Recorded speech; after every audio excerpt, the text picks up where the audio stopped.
Hello and welcome to this webinar. My name's Chris Edwards. It's a webinar that's been organised by CSF and with the support of Lily, and it's a real pleasure to spend time with you today talking about highlights of the recent EULAR 2021 meeting.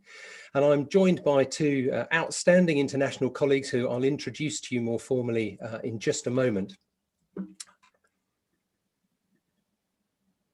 Okay, so a few housekeeping things and a bit of information. So I'll show you the agenda in a moment so you know what's in store for the next hour. You'll be on mute during the duration of the meeting, but you have the opportunity to ask questions through the Q&A. So please do send in questions. It's a great opportunity to really hear the views of some experts in the field. And so I hope you send in those Q&A questions as whenever you think about them during the session, and at the end we'll have a discussion as well, but send them in all the way along. So keep those coming. Here's the faculty, and I'll introduce them in a bit more detail, but just to start, so Professor Bernard Kuhn from Montpellier in France. And Bernard, it's a pleasure to welcome you. And Bernard is going to be talking about update on JAK inhibitors in rheumatoid arthritis. And then we also have Professor Janet Pope, who's from the University of Western Ontario in Canada. And Janet is joining us to talk about other highlights from the EULAR 2021 meeting. And then I'll be talking about pain and remission in between as well.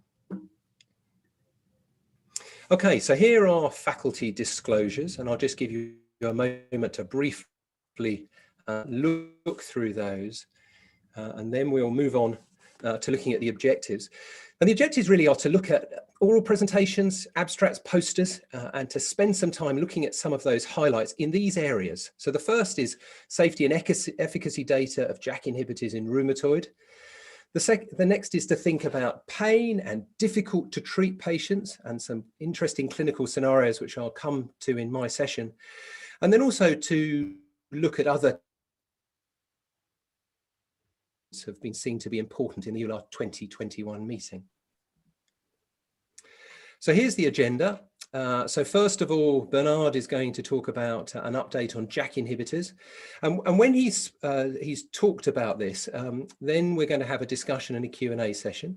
Then we'll move on to myself talking about the pain and remission posters and oral presentations, and we'll have a discussion and Q&A then. And then we'll move on to Janet and we'll look at the other highlights and have discussion, and we'll have a little bit of time hopefully at the end for discussion and Q&A. And once again, just that plea for you to send in those questions whenever you think about them, because that makes it such a lively event. So thank you for doing that in advance. And then we'll wrap up by 6 o'clock UK time. Okay, so it's my great pleasure to introduce the first speaker, Professor Bernard Kuhn. Bernard is Professor of Rheumatology at Montpellier University. He's Head of Bone and Joint Department at Montpellier University Hospital. He's an active member of many task forces in EULAR and in ACR, and of course is well known for being Editor-in-Chief of RMD Open and is on a number of other editorial boards as well. And Bernard has co-authored more than 300 papers and been involved in more than 130 trials as a coordinator or main investigator. So Bernard is going to talk to us about updates on JAK inhibitors in rheumatoid with his selection of the interesting posters and presentations from EULAR 2021. So Bernard, thank you very much. Hi, Chris. Thank you very much for this nice introduction. And as you said, I will discuss about JAK inhibitors in rheumatoid arthritis, some selected abstracts that we have seen during EULAR.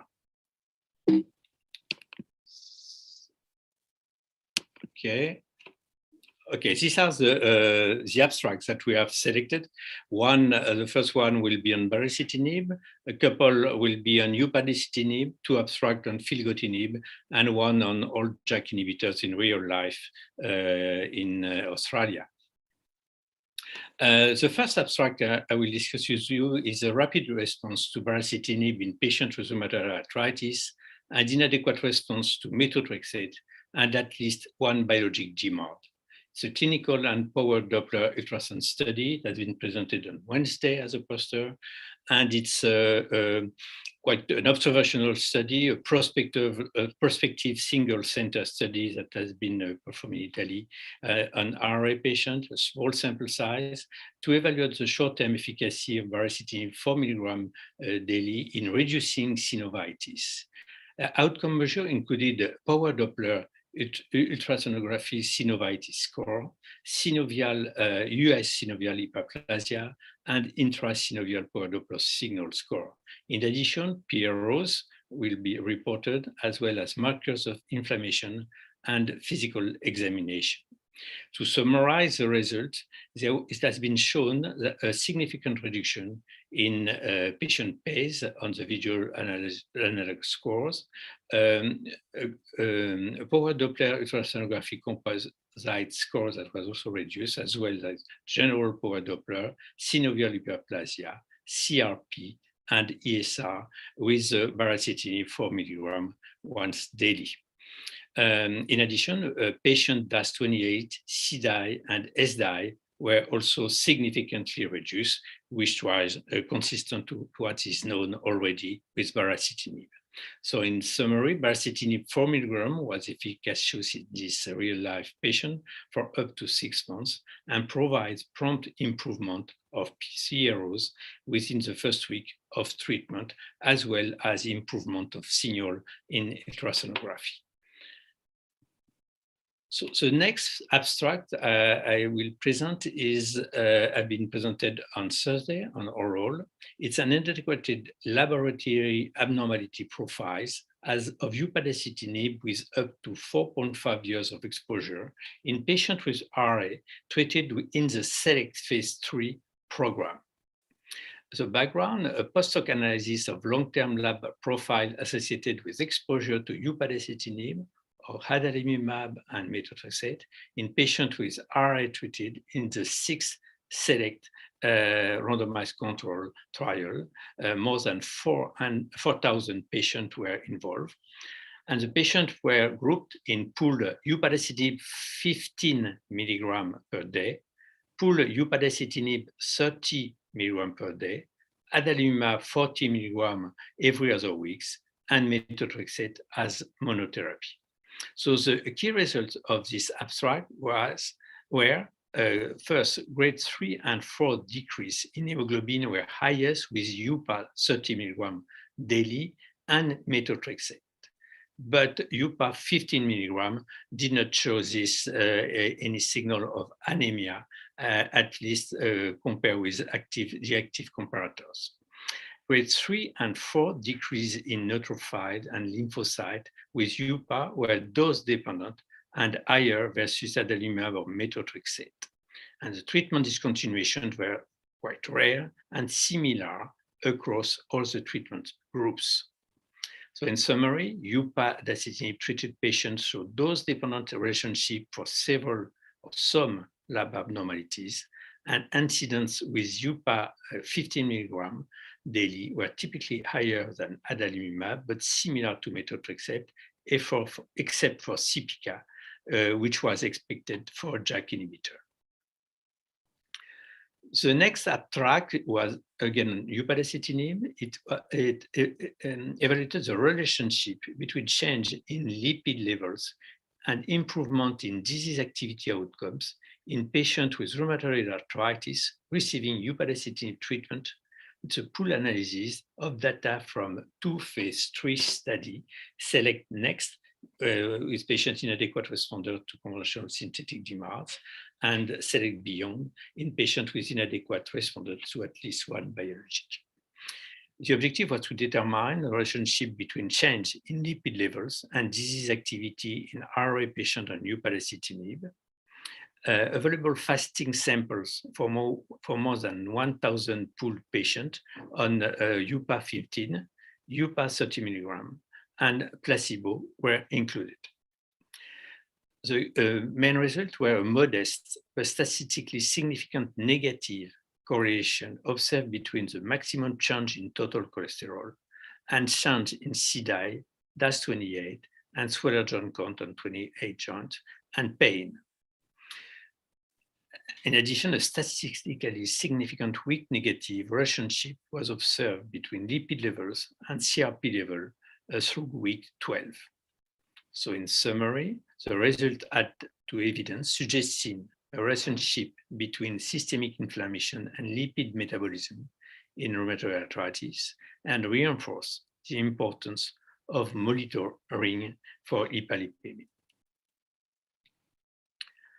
The last abstract on upadacitinib was on the SELECT choice study. This abstract evaluated the clinical response to upadacitinib or abatacept in patients with rheumatoid arthritis by type of prior biologic disease modifying antibiotic drug. It was the data, as I said, of this 3 SELECT choice study.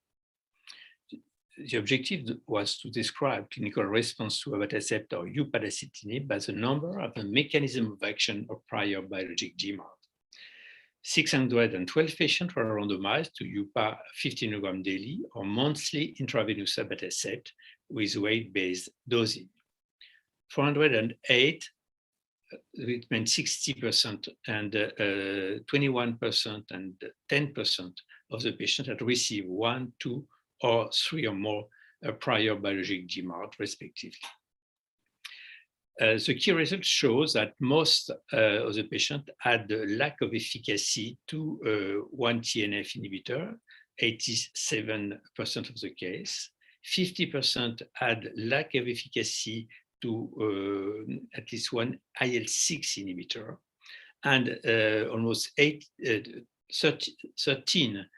of the patients had intolerance to prior biologics. Across endpoints, regardless of prior biologic DMARD, except for those who failed 3 biologic DMARD or more, upadacitinib and abatacept demonstrated similar response at week 12 compared with the overall treatment groups. But as has been shown in the WORLD study, UPA led to a greater clinical response in general versus abatacept at week 12, including in patients with lack of efficacy of TNF inhibitor or IL-6 inhibitor, and those with inadequate response or intolerance to 1 or 2 biologic DMARDs, but not for 3, because for 3 it was quite balanced, but it was a very small sample group.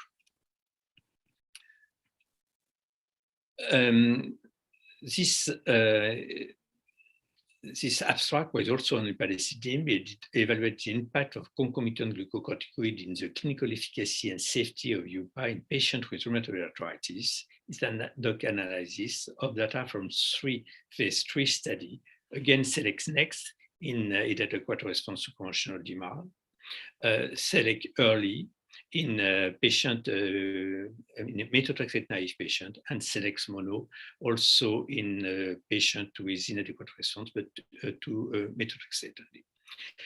So glucocorticoids can be associated, as you know, with a risk of infection, especially in the long term. And this is an ad hoc analysis to evaluate the impact of baseline steroids on efficacy and safety of upadacitinib in combination with conventional synthetic DMARD, or not, or upadacitinib monotherapy.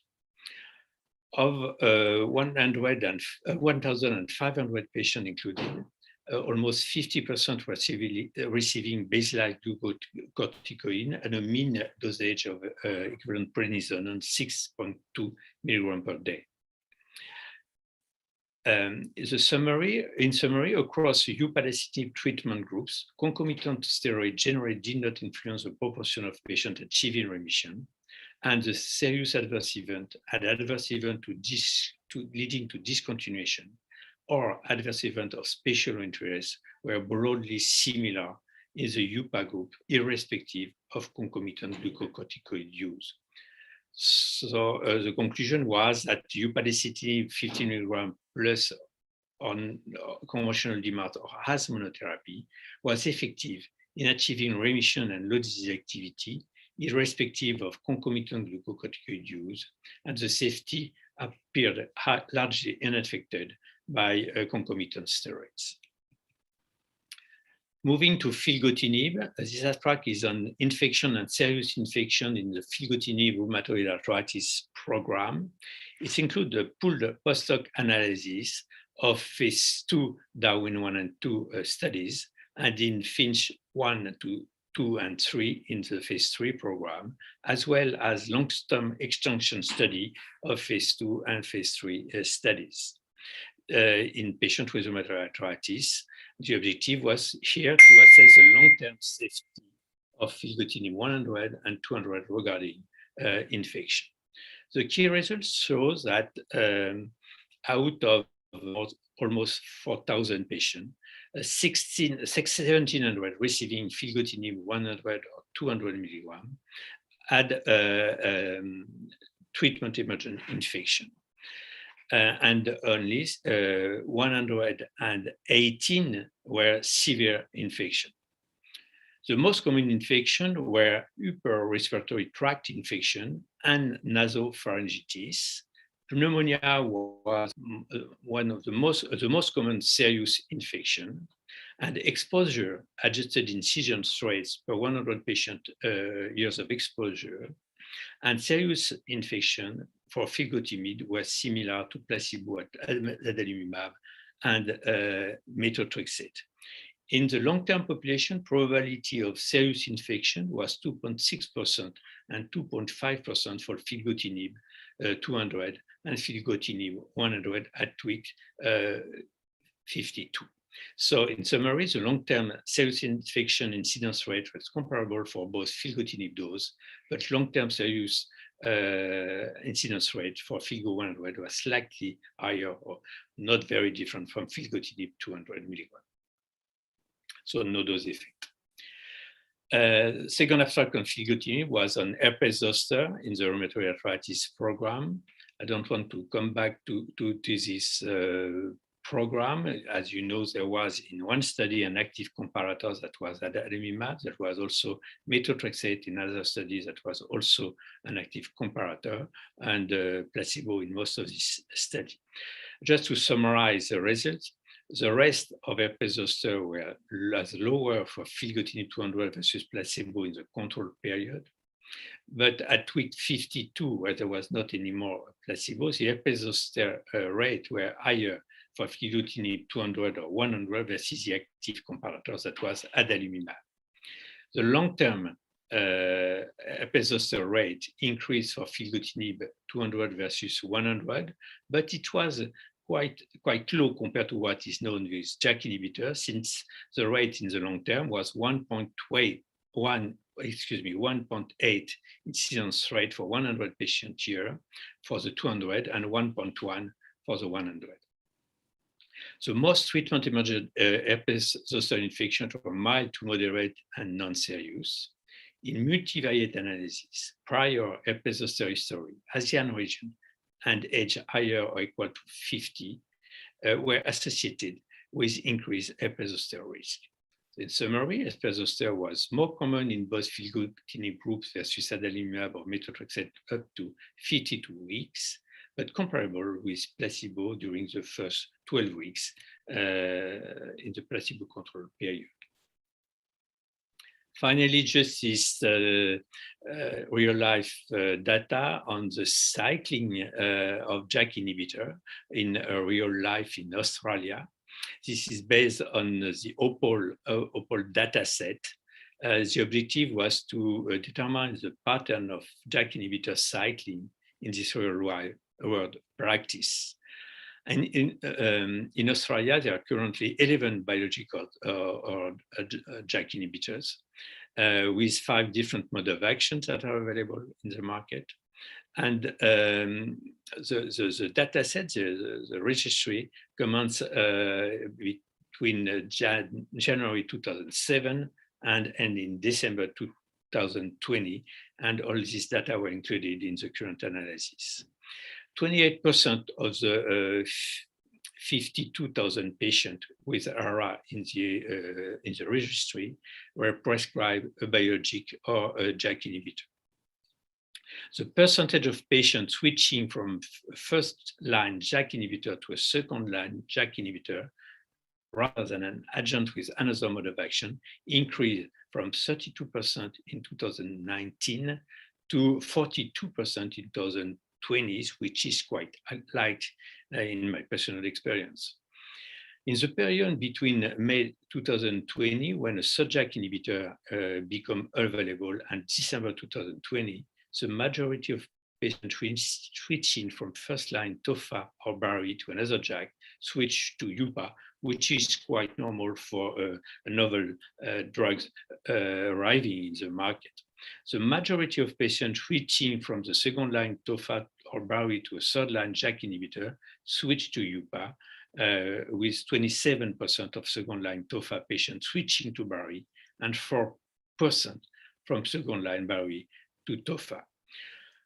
So in summary, there is quite a light, an important invariance in the cycling of JAK in this registry in Australia. It seems to work. They didn't provide any efficacy data or even safety data, but you have to know that providing efficacy data from a real life registry is always questionable. So I thank you for your attention and open for any questions. Thank you very much, Bernard. And I think we're going to take down the slides for the discussion. That's fantastic. Okay, I can see everybody. So Bernard, thank you very much for that. And we've had a few questions that have been coming in. So if I pose a few of those to you, let me see if I can get the QA on the right side. Okay, so the first one, it starts off, I mean, the question starts off by saying, is this a bit provocative? I'm not sure it's very provocative, but they say, with the multi-cytokine effects of the mechanism of action of JAK inhibition, does that allow for stronger analgesic potency compared to TNF inhibitors? I think it's quite difficult to answer this question because I think it was not the objective of what I shown first.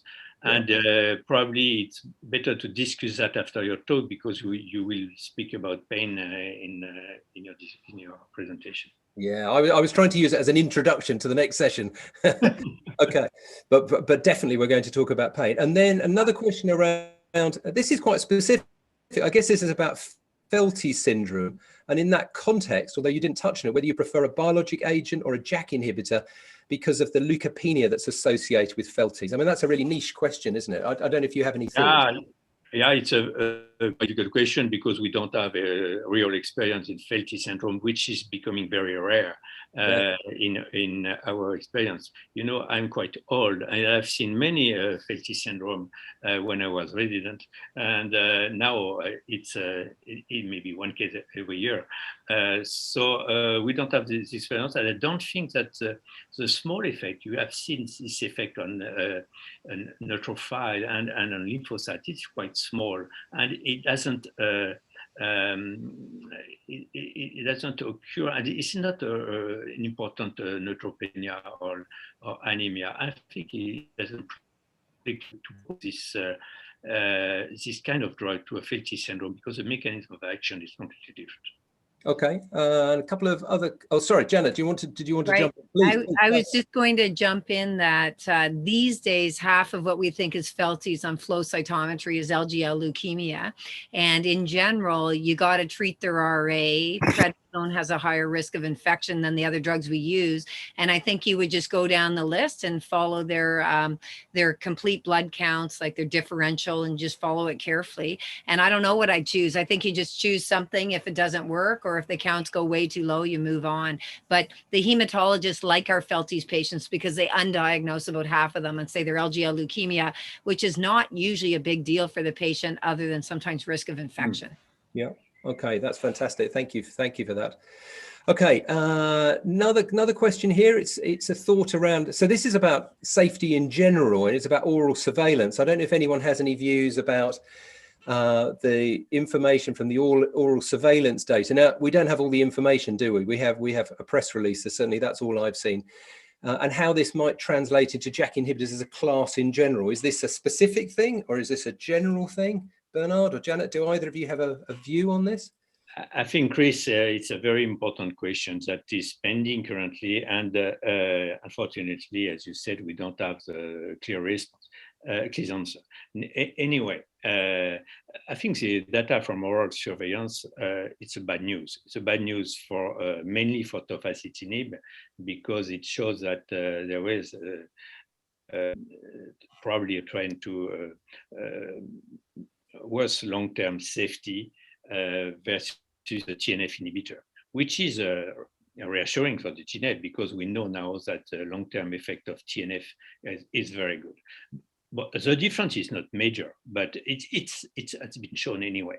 It's different from what we have seen in the different registries over the world, because at the same time that the press release was shown, there was also a paper that was published, I think in Rheumatology, Oxford, showing from the Corona study, from the Corona registry, didn't show in the long term any effect on malignancy, for example. So I think no registry in real life have shown such data that have been shown in oral surveillance, at least to my knowledge. Anyway, it's here now. As you said, we don't have the data in detail, even it has been discussed again during EULAR, and we will have to wait. Anyway, we can speak about TOFA, not about the class in general. And now there is no signal for the other JAK inhibitor in the different registry, to my knowledge, or in the long-term extension of the clinical trial, but there was not also for TOFA at the moment. So the same study is ongoing, at least for baricitinib, and it will be important, very important to see this data when they will be available, because if they are in the same line as oral surveillance, we will probably conclude that it's a class effect. But now it's impossible, to my perspective, to go in that direction. Okay, that's great. And Janet, maybe we'll keep other comments till the end, because I think we'll have a few moments. Is that okay? Yep. I could see you just raising your hand, but the next slide has come up. Okay, so it's my pleasure to take on the next bit of this overview. And Bernard has already mentioned that we're going to be talking a little bit about pain. If I sort of summarize the overview I want to give, it's once again looking at the importance of pain in rheumatoid, the disconnect between pain, fatigue, and function and inflammation sometimes, and how we might deal with that, how we might try and take a look at what those sorts of patients are and can we predict them in advance. Then there's a little bit more about treatment that I was going to cover, some comments about COVID-19 and just what we've had to try and deal with, and particularly around the area of these difficult to treat patients, which feeds into some of the same ideas that come out of pain as well. And then a little bit about speed. How quickly do people respond to treatment? Does it matter? And particularly with PROs, is there a different sequencing of what responds first? So those are the sort of ideas, and here are the oral presentations and abstracts. Okay, so the first one is taken from a Chinese cohort in Ganzhou.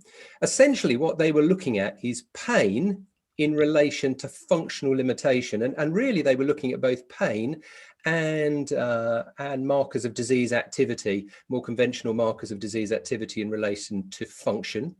So they looked at this group of around 400 patients. They divided them up into those who were early, mid, and long RA, people who've had it for longer than 10 years. And they looked at differences in pain and function within those groups. And I guess something we know already is that they showed a U-shaped curve with function. People had poor function when their disease was active at the beginning, and we assume that that's because of lots of inflammation. But also, they then had an increase or a deterioration in function, increase in those poor function scores in later disease. So this U-shaped curve. And then they looked at how many people have this poor functional limitation. So it's present in many patients, although for smaller numbers was it severe. And they did some statistics and said that pain and active disease are independent factors associated with function. And this idea that not everybody who has poor function in rheumatoid has it because of inflammation. It can be damage, and it can be because of their pain and fatigue and depression as well. Okay, so moving on. So this is continuing the idea of pain, and the idea that pain is one of the reasons why patients don't go into remission. So if you use scoring systems and you try and analyze this, and this work has been done by various groups in the past, by our colleagues in Vienna. Paul Studenik has published on this, looking at what causes patients not to go into remission, and it's often pain. Now, this group was from both Norway and from Poland, and they looked at patients and they wanted to look and see what predicted a particular type of pain and a particular type of pain behavior, and whether that specifically was associated with your likelihood of going into remission. So if we think about this, this pain catastrophizing, they defined this in a couple of different ways. People who pain catastrophize have an exaggerated pain experience. They ruminate, they think about it a lot, and they have helplessness as well. And they used a couple of questions to try and pull out who was a pain catastrophizer, and things like, I have pain, it's terrible, I think it's never going to get any better. Interestingly, what they found was that patients who had more pain catastrophizing type responses were least likely to go into remission. And actually, when you look at the data, it has a really big effect. So the people who had high went into remission, 34% went into remission, and those with low, 70% went into remission. So it has a big effect. And so this idea that you can pull out a group of patients who have a particular type of pain response, pain belief, and you may have to throw different resources at them rather than just treat their inflammation is an important point. Okay, so now I shift a little bit to difficult to treat rheumatoid arthritis. This is topical. Lots of people are looking at it. EULAR produced some guidance on this last year that was published in ARD. And this Japanese group wanted to try and assess how many patients using that EULAR defined definition of difficult to treat rheumatoid, how many patients were present within this cohort. And they looked at the numbers, and they looked at the numbers that were present. And in the total group that they looked at, about 10% had difficult to treat. There are a couple of other interesting things I think that come out of this. So it's not just the percentage, it's also then trying to, can you predict these patients who are likely to do badly? Greater age predicted difficult to treat, having a greater rheumatoid arthritis duration, not being on methotrexate, being on prednisolone, and having a higher disease activity score at the start. So you can try and predict in advance. The other slight aside was that they simplified the EULAR definition. And actually, if you look through it, you can see when you're trying to do studies, actually the current definitions sometimes are quite complicated to use. So worth a look at to see what they did. Okay, let's move on to the next one. Okay, so this is a study that Bernard is an author on as well. So Bernard, if I get anything wrong with this, please correct my mistake. This is two big cohorts of patients, both from the Norfolk Arthritis Registry in the UK and the Espoir Registry in France. So this is early rheumatoid defined by slightly different ways. And they looked at these patients that have been followed up over a period of time, and they looked for this group of patients who had high disability despite low inflammation. And it comes back to this idea once again that pain and disability and fatigue and mental health may not always be associated with the inflammatory process, and other things might need to be done. The other things I'm interested in is that they use this thing called the DAS28-2C, which pulls out the two objective measures that show inflammation. So the ESR or CRP, and also the number of swollen joints as determined by the clinician. And you'll also know there's a DAS28P, which pulls out the pain relevant factors as well. And so you start to imagine, how could you express that in a patient when you see them? How much is DAS28 pain? How much is inflammation? And they did that and looked through. So in this group of patients who had low inflammation but high disability, they defined who were these people. Once again, can we identify them and do something about this? And they were older, they were more likely to be women, they had higher fatigue, and they also had higher pain scores as well. So once again, this idea of difficult to treat, not just inflammation as the story. Okay, so moving on now. So we've got a couple of abstracts now to think about related to treatment. And this first one comes from the well-known RA-Beam study. And the RA-Beam study is that head-to-head study, baricitinib plus methotrexate, a placebo group, but also adalimumab, methotrexate as well. And you'd have been shown this data a lot. So this pulls out a particular part of the data. It looks at the patient-reported outcomes, and it tries to look at speed and to see how quickly you see differences.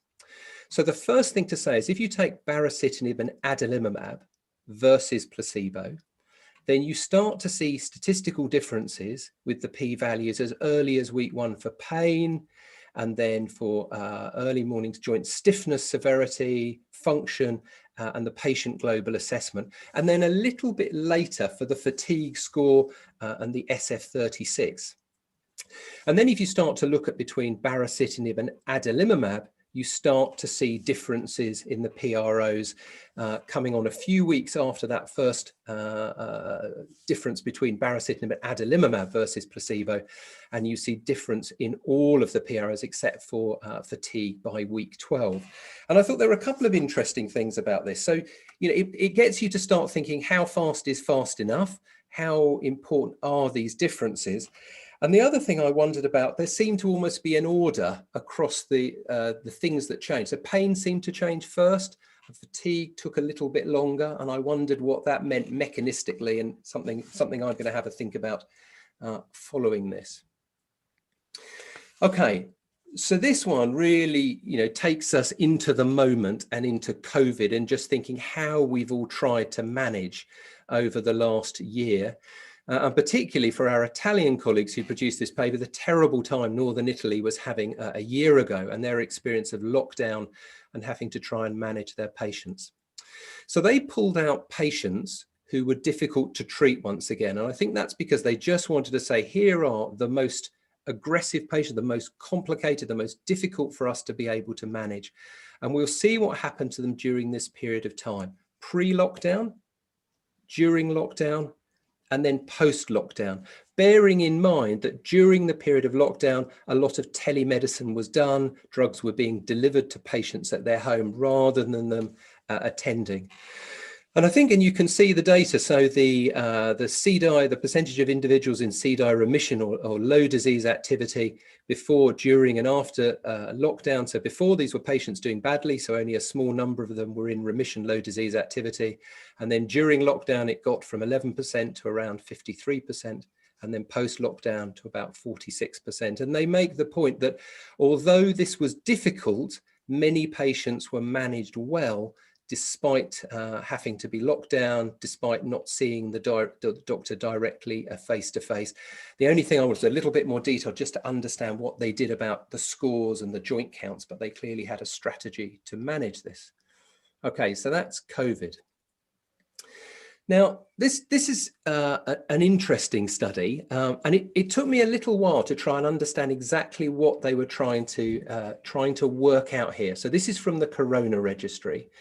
And this was essentially looking at patients who achieve a reduction in their disease activity when they go onto a biologic or a targeted synthetic DMARD, but they don't achieve low disease activity or remission. So if we were strictly following guidance, we would say we should move to another therapy. Now the person hasn't achieved our target is low disease activity or remission. The authors make the point that there are various reasons why people don't switch. And one of those might be a fear that if they switch, that some of that gain that they've achieved might be lost. And as a result, they wanted to look at the numbers of patients within this large cohort who had had improvements, but had not achieved low disease activity or remission, and to try and quantify that, how much of it was it, and then how well would people do over time. So the first thing they pulled out is that a very large number of patients, even though they haven't achieved the target but have had some improvement, don't switch. They stick. And I think that was over 90% of the patients decided to stay on their current treatment. And maybe that's the fear that they might get worse. So then the results go on to show, with definitions of at least a 6-point change or at least a 12-point change in the CDAI. And then you can see the percentages of those improvements and those particular numbers, those percentages are for the worsening using those definitions of 30% and 12%. But you really need to go and look at the abstract and to see all of the data together, because what it essentially shows is about 2/3 of the patients who do switch within that group get an improvement, and about 1/3 or no change, and about 1/3 get worsening. So if you're with a patient and the patient says, actually, I'm better than I was, doc, I haven't reached the target, I don't want to change, you can say from this that 2/3 of those patients, well, you probably won't get worse, and there's about 1/3 chance you might get better. And so, you know, that complicated thought process actually answers a question around a particular group of patients. And I think that's my last slide. So thank you very much, everybody.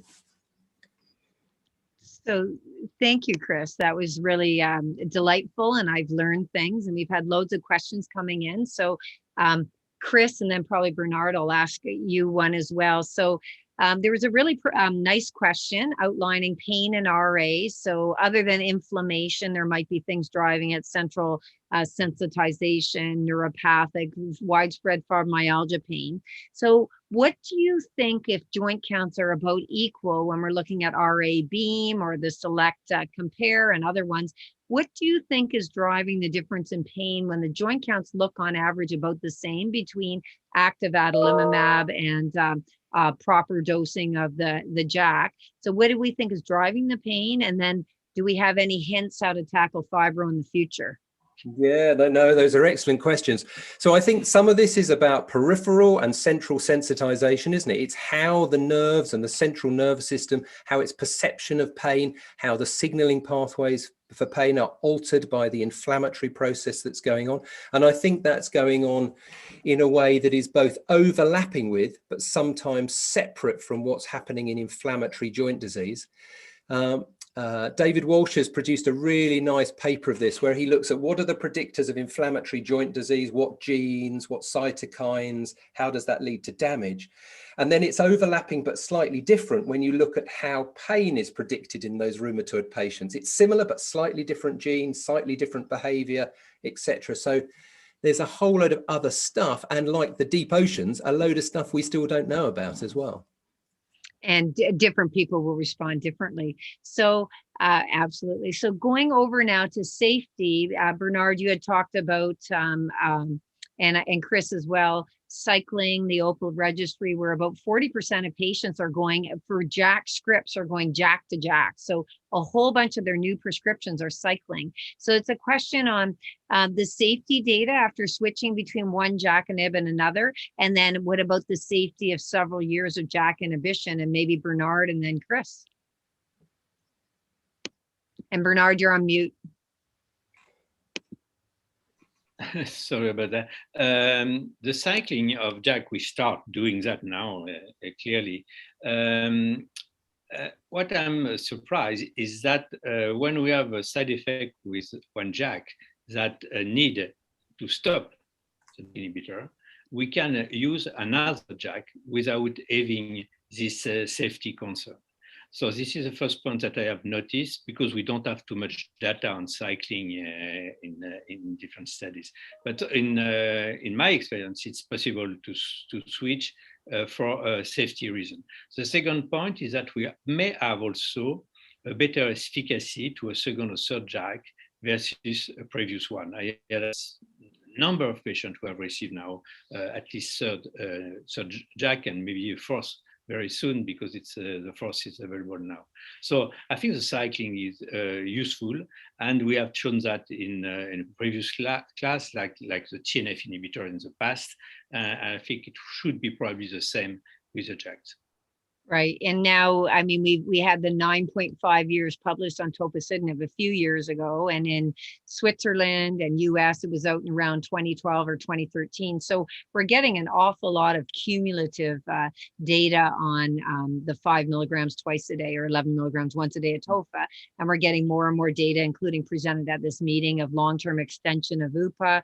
The Berry data was published, the 8.4 or something years. So I think it's true that we're getting a good amount of the observational safety. So Chris, I want to switch gears, and a couple of questions came in about COVID, and since you had it in your talk. So 2 questions, easy, and I'll have you be somewhat quick. What do you tell your patient about the COVID vaccine who's on a JAK inhibitor? First question. And what do you think about the safety of JAK inhibitors with respect to if they get COVID, same, better, or worse than other BD marks? Okay, so I would tell them to carry on with their JAK inhibitor. The vaccines we're using are not live, so I think it's safe. I mean, who knows, there might be a slight reduction in efficacy, but I would go on and get the vaccine, certainly the vaccines that are available to me. So that's the answer to that one. And the second one, what I would do, sometimes it's a patient specific answer, isn't it? It just depends on how sick the patient is. Very, very mild, you might carry on. If someone's a bit sicker, you probably stop. And although probably the general view would be to stop if someone gets really sick, we've occasionally had discussions with our ITU doctors, and it depends on how hyperinflammatory they are. So I think this comes back to weighing up risk and benefit in individual patients. But in general, if they're sicker, I would try and stop temporarily. And with a short half-life, it's out of the system. Right. And I think along these lines there are country guidelines, sometimes looking at EULAR or ACR guidelines in your own country on whether you're going to hold a targeted synthetic after someone gets the COVID vaccine. Our guidelines in Canada, or if they're in remission and doing well, hold 1 to 2 weeks after your COVID vaccine to try to mount a good response. So it's all very arbitrary. And I think there's only one study has shown that JAK, which was mostly tofacitinib because it was the Global Rheumatology Alliance, that the outcomes with COVID were worse. In every study that looks, they're always worse, unfortunately, with rituximab. But in an occasional study, they're worse with JAK inhibitors, but they don't always adjust for line of therapy. So if it's your second or third advanced drug, as rituximab's often not your first advanced therapy, it's beyond. Advanced line of therapy can also, in general, increase your chance of poor outcome if you get COVID because you're harder to treat, you failed more things. Okay, that's great. Thank you very much. That's a discussion we could have carried on and on and on there. Fascinating subject. Okay, so now it's a pleasure to introduce the next talk, which is other highlights from EULAR 2021, and Professor Janet Pope is going to give that. Janet is Professor of Medicine in the Division of Rheumatology at the University of Western Ontario in London, Canada, and I visited there, London, once a number of years ago, and it was very nice. She's on the editorial boards of a number of different journals, A&R, Journal of Rheumatology, Nature Reviews, etc. Research along a whole load of different areas, rheumatoid, lupus and scleroderma, more than 400 peer-reviewed articles, lots of chapters and abstracts. Janet, thank you very much. Great, and thank you for attending. I think this is like a brilliant thing to do, and it's as fresh off of the press as we can get. So I'm going to review fairly top line again, several abstracts, and a lot of what I'll talk about is actually going to be comparative effectiveness, not all of it, but a lot of it. And I think the bottom line is you can believe anything when I'm done, because I could show you something that shows equal retention or differential retention, equal safety other than zoster, or worse serious infections on JAKs. And so on and so forth. So I think it's really sometimes tough to know as we look. So the first one here is looking at basically from this one of the Swiss registries, looking at real world effectiveness of baricitinib. And although they don't go into great detail, I'm suspicion of at least 80% of these patients being on 4 milligrams of baricitinib, because that's how the data have been cut on this registry before. So think of it, this is mostly for some patients on 2 milligrams. And they looked between 2017 and then cut the data about a year ago. And their observations were that the drug maintenance was shorter for TNF compared to Berry. but not for the other mechanisms of action. So the lowest retention was TNF, and then about equal on baricitinib, mostly 4 milligrams of baricitinib in the real world, or other bio-DMARDs. And many other studies have shown this. Obviously, the difference would be larger for the naive patients of the advanced therapies, because your retention is worse as you go down the line of therapy, or attenuated on almost any drug from any class.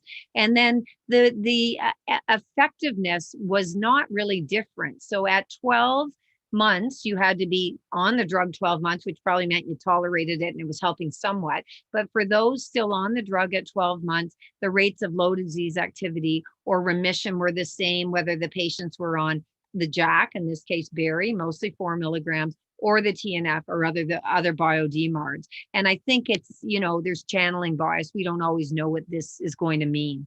When we move on to the next one, looking at RA on UPA, this is the OM1 RA registry, over 1,000 patients, and they're looking at what happens at 3 months of upadacitinib. So first of all, like all our practices, about 80% were women, and many had post at least one biological DMARD, often a TNF, but not always. And that was about 3/4 of the patients. So they had a substantial and clinically relevant change over 3 months in CDAI, improving by about 5. And the monotherapy group, about 5. And the combo group, almost 6. And this could be different patients, as many studies have shown that the rate of change of improvement is the same on mono or combo with the various JAKs, but numerically a little bit different. And you can take that maybe and think it's different, or maybe it's not. And they have found again that 1/3 of patients were in low disease activity or remission. And again, 1/3 of patients had improved disease activity that weren't in remission. So most patients improved, and some went into already by 3 months low disease activity or remission. So I think very reassuring data and mimics the clinical trials. So now this is looking at discontinuation rate of tofacitinib, and this was combining a registry that I'm part of, the Ontario Best Practice Research Initiative from Ontario, as well as the Quebec Registry RUMA data. And they combined to look at more heterogeneity and larger numbers. And we have had to remind everyone, in Canada, we have had tofacitinib since 2014. So we got it before many places in Europe. So we've had a lot more experience with that JAK, as opposed to only more recent experience like you with some of the other JAKs. So they found that 1/3 of patients had discontinued the TNF inhibitor over time, whether they were on tofacitinib, and to be precise, 37%, and about 37% on TNF. So they found no significant difference in discontinuation rate, but I will tell you that more tofa was further advanced therapy, and that has not yet been fully adjusted for. So we had an abstract that showed just single site, but in first line advanced therapy, adjusting for age, sex, and disease duration, that we had statistically longer retention on a JAK than a bio-DMARD, and it started separating at a year. So even within Canada, we can find similar but not always identical data. Then this is looking at tofa with ILD, and ILD was hot at EULAR. There were ILD talks for CTD, as well as RA-ILD symposia that were pharma sponsored, and there were a lot of studies on ILD. So again, this is observational, but it gives us a hint of things. So the TREASURE database, which is 8 centers pooling their data, and they had almost 50 patients with RA-ILD, and they were diagnosed with ILD for real, so they had HRCT proof. And they had 387 controls and tried to match the controls. And they were trying to look at what happens, in this case, the JAK was tofacitinib, and patients with ILD. Now, first of all, as we know, ILD occurs more in longer disease duration, but older patients, so even if they start older patients and men have a higher risk of ILD than younger, less disease duration in women. And what they found was that most of the patients on tofacitinib were able to continue despite the RA-ILD, and 5 had stopped because of infections. And looking at the follow-up, it looked like the duration of follow-up 15 months if you had ILD, 11 months if you didn't, looking at the controls. It looked like at this point in time, with very preliminary data, that it seemed that it was relatively safe to use tofacitinib and RA-ILD. I think this will be hot and will continue, and that will get more data. And we probably actually need a properly designed randomized study, even if it's in a pragmatic randomizing by sites instead of patients, to sort of say, is it a good option for our patients with RA-ILD?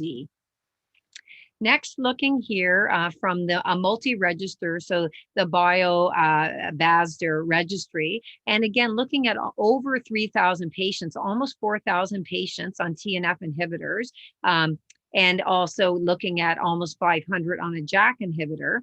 And what they wanted to do was look at a few things. They wanted to look at the line of therapy of JAK, and they wanted to look at the reasons for stopping. Was it inefficacy, safety, or both?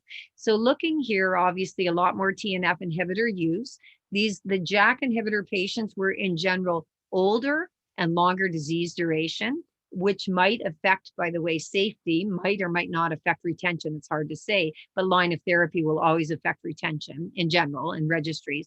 And they found that basically first line advanced therapy of the JAK inhibitor was 1 in 4 of the patients. 3 out of 4 were second or third line or beyond.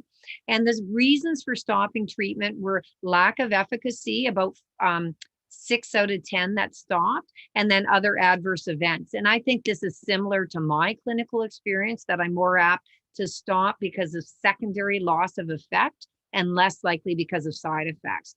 And then they did find, which is different from many databases, that serious infections were higher on the JAK inhibitor patients, but they were older and they had longer disease duration, and they were probably, but they don't tell us explicitly, later line of therapy. So that is not a surprise in that group. But zoster was higher, which every database has shown. But most other databases show serious infections are the same, such as propensity scoring matching in Corona, as a for instance. When we move on to the next one here, looking at comparative effectiveness, a nationwide study. And what this was looking at the bio-DMARDs that weren't TNF and then comparing to JAK. So a little bit of a different slant.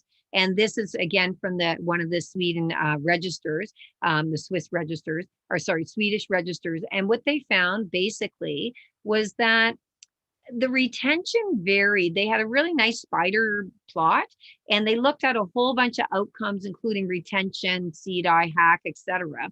And my take of the data were that things were more or less similar. They weren't statistically different between the bio-DMARDs and the JAK inhibitors with respect to retention, benefit, and dropping out because of adverse events. And they said here, no significant difference in effectiveness. And again, they adjusted for things such as the later lines of therapy, things like that. What about older patients? We know from the Rabbit registry that age is a risk for having serious infections. And indeed, the patients, this was an oral presentation, the patients in the Rabbit registry over the age of 70 were looked at. And there were a lot of patients that they were able to look at over the age of 70 in their almost 13,500 patients. And so number one, older age increases the risk of serious infections. Number two, the purpose of this abstract was to look at serious infections and looking at all the classes of therapies in the patients over the age of 70. And all the classes had equal numerically, no difference statistically, risk of serious infections. So serious infections higher if you're over the age of 70 than less, but not that different between the groups. Statistically, no differences were found, but the same old risks would occur in diabetes, chronic glucocorticoid use, COPD, renal disease, and always high infection if you've had a high serious infection risk before. So those who get infections get more. So their registry was helpful to say, in my opinion, you were able to treat the patients who are older, over the age of 70, appropriately and try to give them proper treatment to get their disease under control, and try to avoid glucocorticoids if you can. But no one drug stood out as way better or way worse, which is reassuring. Direct comparison here, looking at baricitinib and tofacitinib, and the bottom line was clinical response was about the same, although there was some improvement with bari over tofa when they looked in some subsets, and the most common adverse event was herpes zoster. I think the take home, despite a little bit of difference that they found within the abstract, is that either one had pretty good safety and effectiveness in this population, non-randomized over 200 patients. So Chris, I'll bring it back to you. That's great. Thank you very much, Janet. Very interesting. Great presentation. Okay, so we've got other questions coming in. So let's start to think about those, and then we can move on to a general discussion. And we're going to run on for a few more minutes, if that's okay with everyone, because we've got such nice questions here. So there's a question here about in some of the registries that show better drug retention for the JAK inhibitors, do you want to speculate on the possible mechanisms? You've mentioned some of that already, but what are your thoughts? How much of that is sort of bias in that it's the last drug you can have and so you stay on it longer? How much is immunogenicity? Any thoughts? Right. So first of all, I can show you registries where retention's equal, but there are many registries where retention on a JAK, adjusting for line of therapy, is better than a TNF. And I think that it is true that even if you went first line, that a JAK might have better retention, and it might be maybe there's better adherence. It's oral. They don't have to take a needle. They're not afraid to get their oral drug. Maybe during COVID, maybe a needle, their best friend had to come over and give it to them. Who knows? But I actually wonder if it's secondary loss of effect occurs on any drug I ever use, unfortunately, in some patients. So I think they all get secondary loss of effect. But I think some of it is clearance of autoantibodies increases over time, such as adalimumab as monotherapy has more clearance than combo. It might also be anti-drug antibodies that is.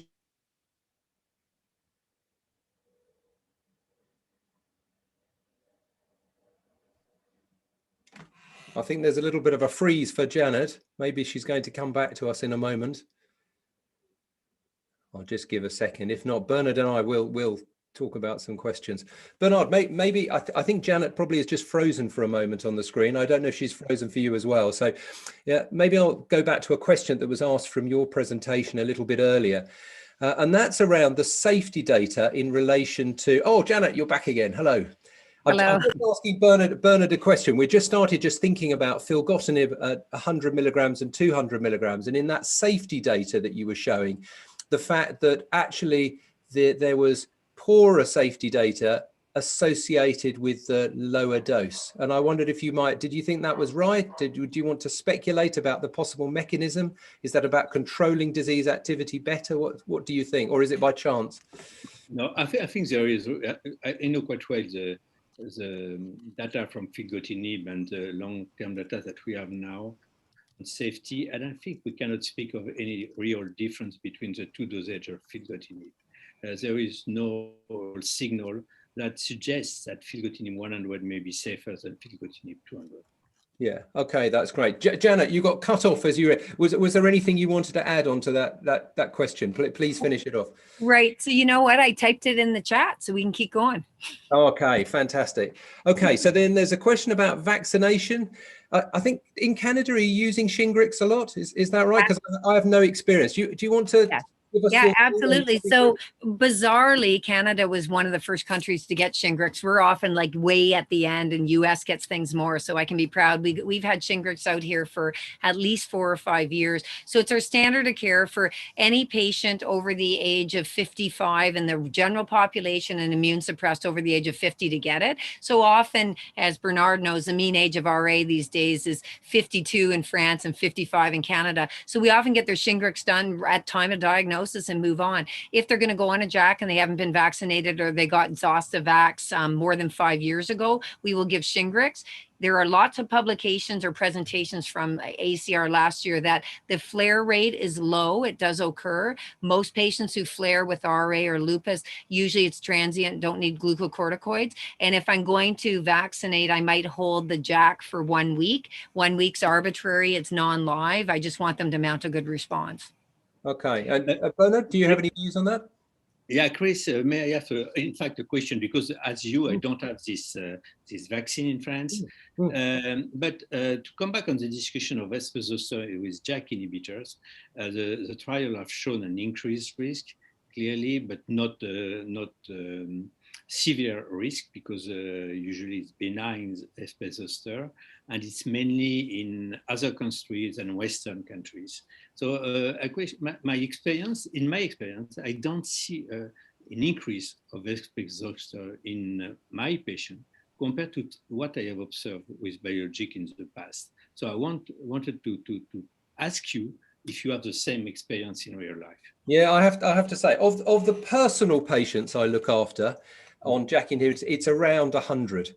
And I have one, and we've started using JAK inhibitors, perhaps baricitinib, about 3 years ago, and then latterly we've had the other JAK inhibitors come along, and I've had in that time one person have zoster, nobody have VTE, because we've one of the fellows has recently looked at it. Now, if these things are not occurring so oftenly, maybe we just have to wait longer. But my experience is like yours, and maybe it's that balance of how much is induced by active disease that isn't controlled, how much is the drug itself. So it's a reason why I wonder if we need this vaccine in Europe, because there is no, it doesn't seem to be real at risk compared to other, but maybe it's different in Canada. Yeah. I mean, there are studies suggesting that North America, we didn't have the highest risk in the TOFA studies. It was basically Korea and Japan had the highest risk, but North America has a higher zoster reactivation than Australia.